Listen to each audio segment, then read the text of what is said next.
On January 2, 2026, at 10:46 p.m. Eastern Standard Time, President Donald Trump spoke 3 words that set the operation in motion. Good luck and Godspeed. This message was transmitted to every aircraft, ship, and operator deployed across the Western Hemisphere. The mission, codenamed Operation Absolute Resolve, targeted Nicolas Maduro, who faced narco-terrorism charges and had a $50 million bounty.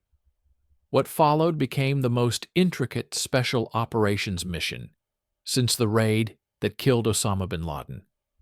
Over 150 aircraft launched simultaneously from 20 different land and sea bases. Crew ages ranged from 20 to 49 years old. This was not a single strike, but a synchronized multi-domain assault encompassing air, sea, land, space, and cyberspace. Months of planning had gone into the operation, with intelligence agencies and military units working in complete secrecy. The Central Intelligence Agency laid the foundation for the operation. In October 2025, President Trump authorized the CIA to conduct covert operations inside Venezuela. The agency inserted a team with one mission: track Maduro's every movement. The agents developed a source within Maduro's inner circle, a person with direct access to the president. Intelligence officers refer to this as building a pattern of life on a target. The CIA meticulously documented where Maduro slept, when he woke, what he ate, and where he traveled. They mapped his daily routines, security rotations, and the layout of his fortified residence. General Dan Kane later revealed that they knew every detail: his movements, residences, travels, meals, clothing, and even the names of his pets. All intelligence was transmitted to Pentagon planners. The National Security Agency provided signals intelligence, intercepting Venezuelan military communications, while the National Geospatial Intelligence Agency delivered satellite imagery of Maduro's compound and surrounding defenses. Together, the CIA, NSA, and NGA created a complete picture of the target environment, allowing Delta Force to prepare with unprecedented precision. Delta Force constructed an exact replica of Maduro's fortified compound at a classified location. President Trump later confirmed that the operators had built a house identical to the one they would enter. The replica included every steel door, reinforced wall, and security feature. Trump described Maduro's home as heavily guarded and fortress-like, with steel reinforcements throughout. Operators rehearsed the breach repeatedly until every motion became second nature. They drilled on reinforced steel doors until they could be breached in seconds. General Caney described the operation as the culmination of months of meticulous planning and rehearsal. By early December 2025, the entire assault force was ready, awaiting only favorable conditions, though weather over Caracas delayed the mission through Christmas and New Year. General Caney explained that throughout Christmas and New Year, U.S. forces remained on standby, waiting for a narrow window of opportunity. On the night of January 2nd, the weather finally cleared, opening a brief and dangerous corridor for the assault. Caney described it as a route only the most skilled aviators in the world could navigate. Conditions remained hazardous, with an ocean approach, mountainous terrain, and low cloud ceilings over Caracas. Before any aircraft crossed into Venezuelan airspace, U.S. Cyber Command struck first. American cyber operators had spent months mapping Venezuelan military networks and critical infrastructure. They identified weaknesses in power grids, communication systems, and air defense command networks. At the designated moment, Cyber Command launched coordinated attacks across multiple systems. The lights of Caracas began to flicker and shut down as the power grid was penetrated. President Trump later confirmed the blackout, stating that much of the Capitol had gone dark due to a particular expertise the United States possessed, a clear reference to cyber warfare capabilities. The blackout served several purposes. It created confusion, disrupted communications, and concealed the approach of incoming aircraft. Venezuelan military commanders suddenly found themselves unable to coordinate their forces. Radar screens went dark, radio networks became unreliable, and command centers lost situational awareness.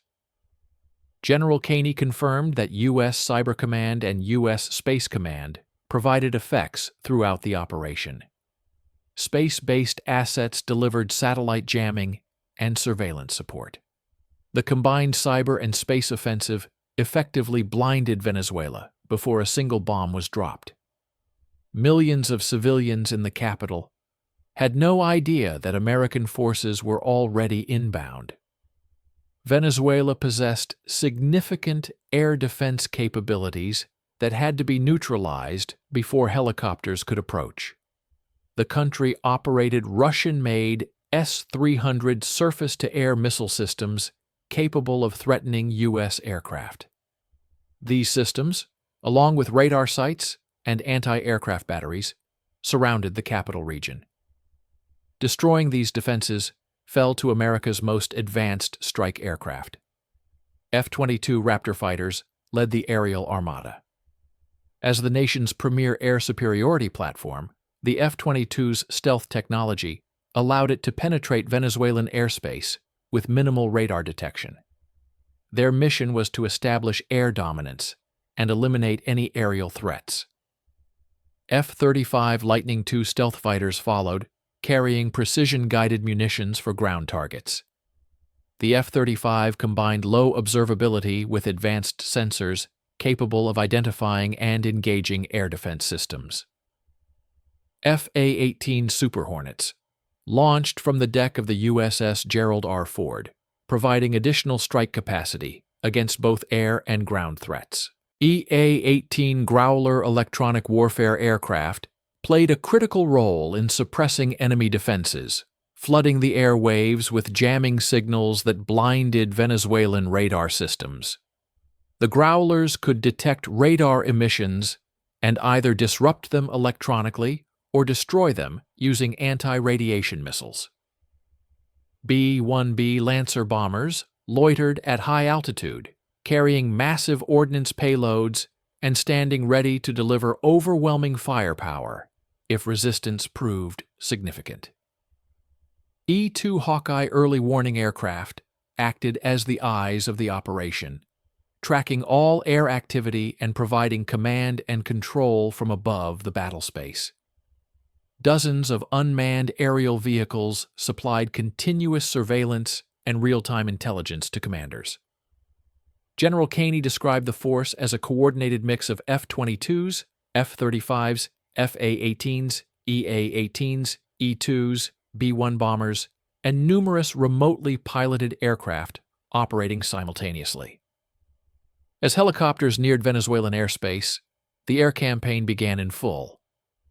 General Caney stated that the Joint Air Component systematically dismantled Venezuela's air defense network. Precision strikes destroyed radar installations, eliminating the country's ability to track incoming aircraft. Surface-to-air missile batteries were targeted and neutralized before they could engage U.S. forces. Command and control nodes were struck, severing communications between Venezuelan air defense units. The objective, Caney explained, was to ensure safe passage for the helicopters into the target area. Within minutes, Venezuela's air defense system had been rendered ineffective, and the skies over Caracas were under U.S. control. While cyber attacks darkened the capital and aircraft eliminated air defenses, explosions rocked Caracas and surrounding regions. Strikes hit military facilities across the capital and nearby states, including Miranda, Aragua, and La Guaira. Fort Tiuna, Venezuela's largest military complex, was struck and set ablaze, with fires visible across the city and lighting up the night sky. La Carlota Military Air Base near Caracas was also hit, and anti-aircraft units there were destroyed, with wreckage photographed the following morning. These strikes served two purposes: suppressing military response and creating widespread distraction. Venezuelan forces scrambled to react to simultaneous explosions across multiple locations, while the real assault approached silently from the sea. The helicopters carrying the extraction force were flown by the 161st Special Operations Aviation Regiment, known as the Night Stalkers. This elite Army Special Operations Aviation Unit operates under the motto, "Night Stalkers Don't Quit," and has never failed a mission. They piloted the helicopters that delivered SEAL Team 6 to Osama bin Laden, extracted Saddam Hussein after his capture, and supported countless major special operations over decades. For this mission, the Night Stalkers flew just 100 feet above the Caribbean waters. General Kane described the approach. The helicopters took off with the extraction force and maintained an extremely low altitude, using night vision equipment and terrain-following techniques to avoid radar detection. These are skills perfected over more than 40 years of special operations. On board the helicopters were Delta Force operators, America's premier counterterrorism unit, accompanied by FBI agents tasked with taking legal custody of Maduro upon capture. The force operated in complete silence, relying on hand signals within the aircraft. Above them, fighter aircraft provided protective cover, ready to engage any threat. The helicopters crossed from international waters into Venezuelan airspace undetected. The combined cyber attacks and suppression of air defenses had cleared a corridor directly to the target. As the aircraft neared Maduro's compound, Venezuelan ground forces finally responded. General Kane stated, "Upon arrival, the helicopters came under fire. Venezuelan security forces opened up on the approaching American aircraft. The Night Stalkers immediately responded with overwhelming force. Door gunners engaged enemy positions with heavy automatic weapons, suppressing resistance and enabling the assault to continue. One helicopter was struck by enemy fire during the engagement, but remained fully operational." Kane confirmed, "One of our aircraft was hit, but it continued the mission without aborting, true to the Night Stalker creed." All aircraft returned safely, and the path to Maduro's compound was now clear. At exactly 10:01 a.m. Eastern Standard Time, the helicopters arrived at the target, 2:01 a.m. local time in Caracas. The apprehension team descended onto the compound grounds with speed, precision, and discipline, isolating the area to ensure the safe capture of the indicted individuals. Maduro's residence was heavily fortified, designed to withstand attacks precisely like this. President Trump described it as extremely secure, with extensive steel reinforcements. Weeks of rehearsal in the exact replica compound paid off during these critical seconds. Operators breached the defenses far faster than any defender could react, moving through the compound exactly as they had practiced. Every hallway, door, and room was familiar from the replica training facility. Nicolas Maduro and his wife, Celia Flores, were asleep in their bedroom when the Americans arrived. Two sources familiar with the operation confirmed the couple was dragged from their bed, caught entirely off guard. Trump stated that Maduro was inside the fortified residence but was captured before reaching a secure area. He never made it to the safe room built for precisely this scenario. Trump described the moment with satisfaction. He got bum-rushed so fast. Faced with Delta Force operators, Maduro and his wife surrendered without prolonged resistance. General Caney confirmed in 4 words.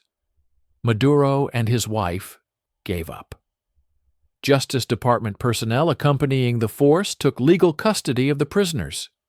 Nicolas Maduro, president of Venezuela for 12 years, was now in American hands. After securing the prisoners, the force prepared for the most dangerous phase, extraction. Exiting hostile territory with a captured head of state required flawless execution. U.S. aircraft maintained complete air dominance overhead throughout the operation. Any Venezuelan aircraft attempting interception would face F-22s and F-35s ready for combat. The helicopters lifted off from the compound with Maduro and his wife on board, flying north at maximum speed over the Caribbean toward the fleet. General Caney provided the timeline. After securing the targets, the extraction force began its departure. By 3:29 a.m. Eastern Standard Time, the helicopters were over international waters, beyond the reach of Venezuelan missiles and aircraft. Maduro and his wife were safely transferred to the USS Essex amphibious assault ship. The dictator, who had long defied the United States, was now a prisoner aboard an American warship. No U.S. personnel were killed during Operation Absolute Resolve. President Trump confirmed that some were wounded, stating, "A couple of guys were hit, but they came back, and they are in pretty good shape."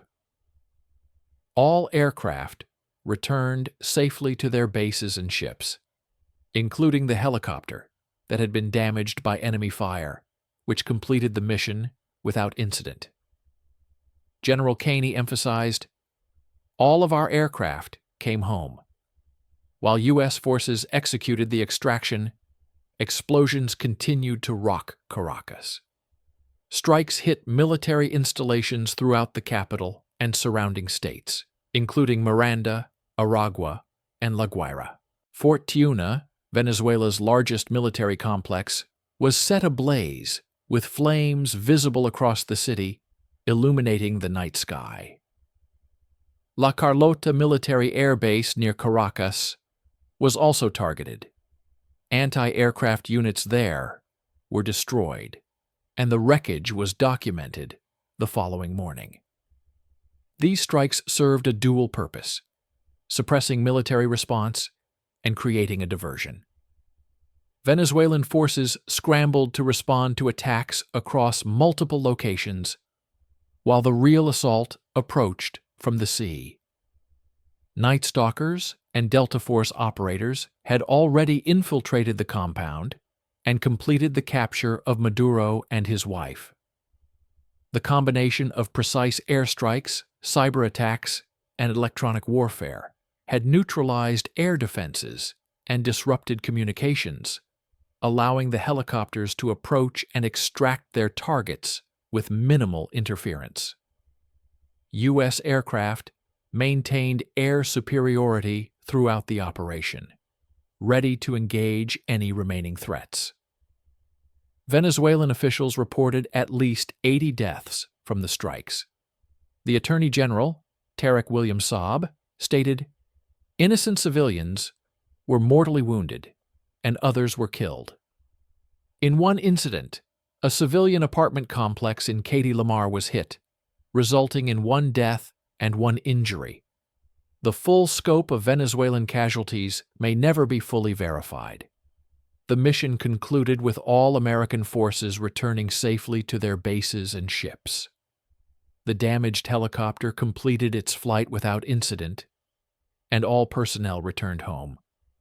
Nicolas Maduro and Celia Flores were in U.S. custody, their capture marking the successful completion of Operation Absolute Resolve. President Trump emphasized the professionalism of the forces involved and confirmed that the wounded personnel were in good condition. Operation Absolute Resolve demonstrated the U.S. military's capability to execute a highly complex, multi-domain operation, combining cyber warfare, electronic warfare, air power, and elite special operations forces. The meticulous planning, months of rehearsal, and coordination across multiple agencies ensured the operation's success, with no American lives lost and the primary target captured.